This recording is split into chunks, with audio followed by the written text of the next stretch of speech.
What's up, fellas? It's your boy Dark Kelman. So I'm coming to you with a real quick informative video right here. So I know this video is about CPAP. So if you don't have CPAP and you're not dealing with CPAP, then you don't have to watch this video. But this video is for us that have sleep apnea, that use a sleep apnea machine. In this case, the Phillips Respironics, the Dream Station, which is one of the machines that have been recalled. If you guys did not know, you need to look in. If you guys have a Phillips machine, a CPAP, an auto, or a standard, or a ventilator, or some kind of stuff like that, that's from Phillips, you guys really need to look into it because a lot of people just don't know about it. But there has been a major recall, and you have to register your device. But Phillips, we don't know how long it's gonna be before they can replace the machines. We don't know if they're just gonna give us a Dream Station 2 or if they're just gonna send us a new piece with a new foam in there. So what's happening is that the CPAP machines, the foam that Phillips uses, which is like a black foam, inside the machine, which is literally just there just to make the machine quieter. I guess air filters through there, is deteriorating with time. And I guess is letting particles get into your respiratory system, which can cause problems. Now, I don't know if it's been in cases yet. I just know that there has been a major recall, and my machine was one of them. And honestly, these machines are not cheap. The ResMed has no recall. According to what I read, if you have a Dream Station 2, you're fine. You're not part of the recall. But if you have the regular Dream Station or one of those regular, if you go on the Phillips Respironics website, you'll see all the machines are under the recall. You just gotta go to Google and look it up. So that's what's going on. So the problem is the foam. I guess especially if you're using those cleaning products to like clean the CPAP machines, they're deteriorating that foam. I never use those products. I always clean my hoses and my mask and my human, all those things. I always cleaned it with just antibacterial soap and hot water. But I'm not gonna take a chance if the foam is letting off. It's like coming apart and letting off little particles going to your lungs. That's not a good thing. So I started looking at the ResMed, and they're boosting up the price. They're taking advantage of this recall. And honestly, like I said, not everybody has the money to just go ahead and buy a new machine. And I bought my machine. I didn't go through insurance with that. I bought my machine straight up. And so this video right here, there's a lot of videos of guys that have removed the foam because literally you can just now remember, guys, this video, I'm not telling you guys to go do this. You guys this is just an informative video in case you don't have the funds to get another machine. Again, I'm not telling you guys to go ahead and do what I'm about to do and what a couple other guys have done. I've seen on YouTube, which is to remove the foam. We're removing the foam, which is the problem. So everything else is plastic. So the foam is the issue. So we're removing the foam. From what I've seen in the videos, guys remove the foam. The machine works great. The foam is literally there just to silence it a little bit. Without the foam, it is a little bit louder, but at least it'll get you through until Phillips decides what they're gonna do. If they're gonna give us a second machine or what they're gonna do.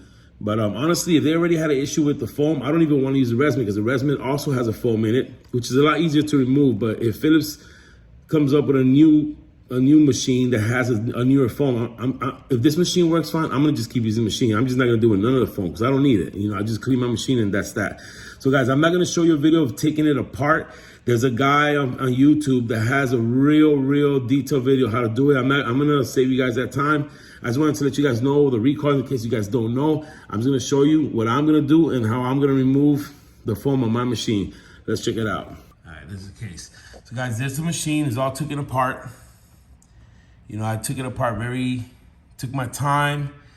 And there's the actual CPAP right there, the machine. That's your turbine, the turbine that gives you the air. This is just my humidor right here. And anything that was rubber, I have removed it. You can see I stripped this down and I got it sitting in some hot water right now. So, there's a little toolkit. There's a toolkit right there. Costs like $8 at Walmart. And you're gonna want this size, which I believe is the T10. All the screws are the same, so you don't have to worry about mixing them up. You wanna remove your SD card, just be very careful. Like I said, I'm not gonna go into details of how I took it apart because there's a lot of videos out there, so just keep the video a little shorter. So this is the situation right here. My machine is fairly new. I just got diagnosed with sleep apnea last October in 2020. So my machine is fairly new. And I'm a truck driver. I use it in my truck and I use it at home as well. Me personally, I know a lot of people hate the sleep apnea machine, but I love this machine. I love the way I feel when I sleep with it. I know some people are skeptical and they're like, oh, it's just uncomfortable. I think you just gotta find the right mask. but you got to think about your health. It's all about health. You know, when we're not breathing, you know, we're losing oxygen at night. And I'm an advocate for the CPAP machine. If you got CPAP apnea, it is what it is. If you don't want to use it, we gotta, you know, it's like I told myself, or like my doctor told me straight up, like, you don't want to use it, lose weight. Because my issue is weight. Some people do have a sleeping disorder. I know guys that are skinny that have sleep apnea when I was at Snyder, but most people that have sleep apnea and are on CPAP is because they're overweight and their airway is constricted while you sleep at night. That's my issue. So if I want to get off the machine, I just gotta lose weight, you know, and that's just what it is. So here we go. So you can see right here, this is just a piece of plastic. This is where the turbine sits and all the airflow and everything. I'm not gonna get into detail of that, but these two pieces of foam right here, these two pieces of foam are the issue right here.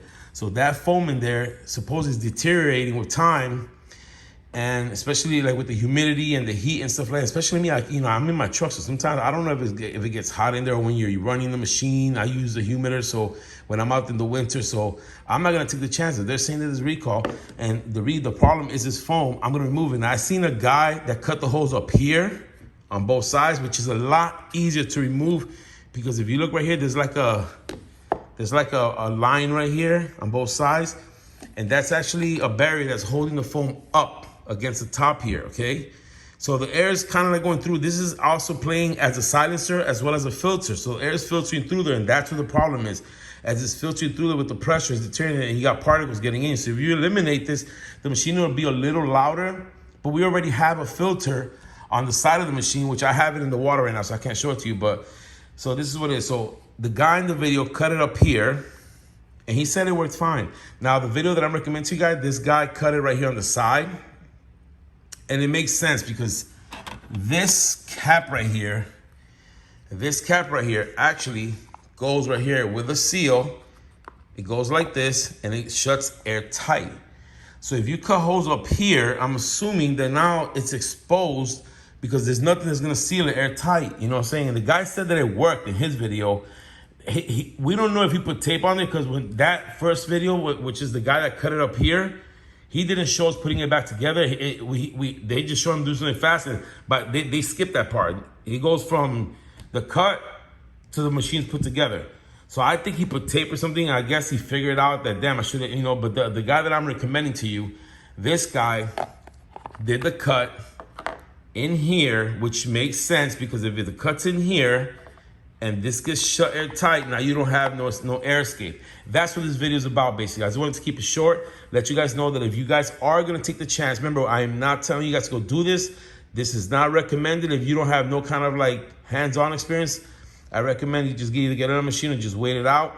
Me personally, I'm a truck driver, and my CDL depends on every year I gotta get a medical or physical exam, a DOT physical every year.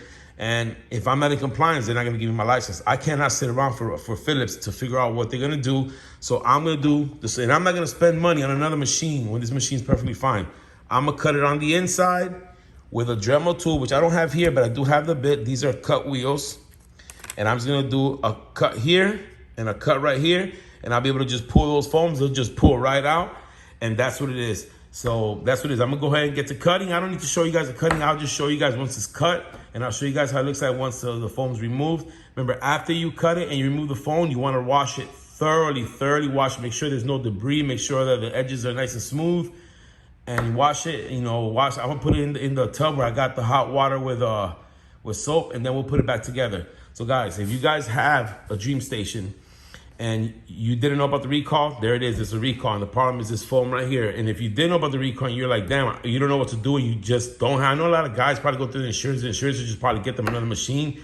But if you're like me and I'm an owner operator, I run my own business, and I'm not gonna go spend a whole nother, because now the resume is going for like $1,072 with a bundle at the CPAP shop. When this machine, you know, it was going for like $700 or something. Like now they upped the price, because that's how it is. They know that people are panicking now, so they're upping the price.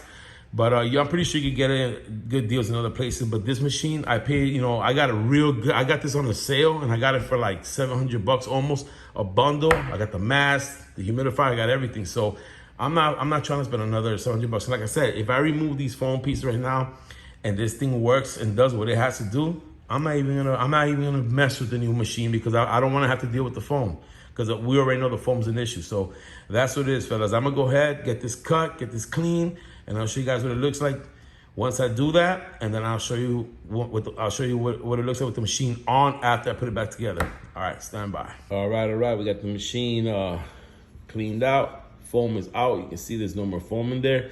It was a pain in the butt because that foam is actually glued to a little center bar on the inside there. And I did hit that line on the inside with the Dremel tool, so it looks kind of rough on both sides. I had to cut 2 holes on this side because this is one of the screw holes right here. And like I said, the foam was really glued on there, so it's like I had to play around with it. And this little stud right here goes through the foam. So this side was very complicated, so I drilled 2 holes. This side was just 1 long hole, and you see these dark spots here? That's not debris, that's just the burnt plastics. I did cut this with a Dremel tool. Then I hit it with the sander. Then I sanded it by hand with 2 different grits. And I know it looks a little rough, but it's actually smooth. It just looks like that. And like I said, it's all good though, man, because, you know, once we put this lid on here, you know, it'll be sealed. And, you know, air comes in through here, comes out through here. Now, what I am thinking about doing is taking some of the little blue filters. I got a whole bunch of them, and ripping out the white at the actual filter part of it and balling it up and actually putting it right here, so that the air filters not only through here, it'll filter in through here, and as it goes through here, just in case there is any debris in there, it'll still go through a filter as it goes into the tube.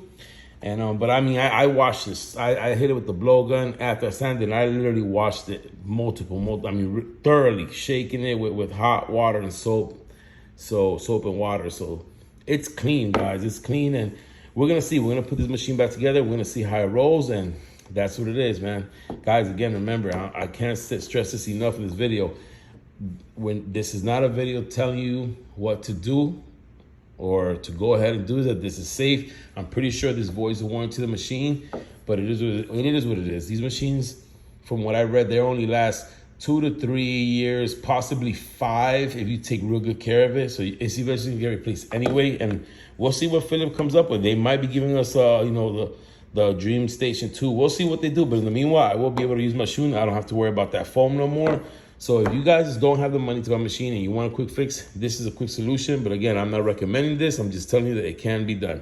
So I'll show you guys the machine once it's put back together. All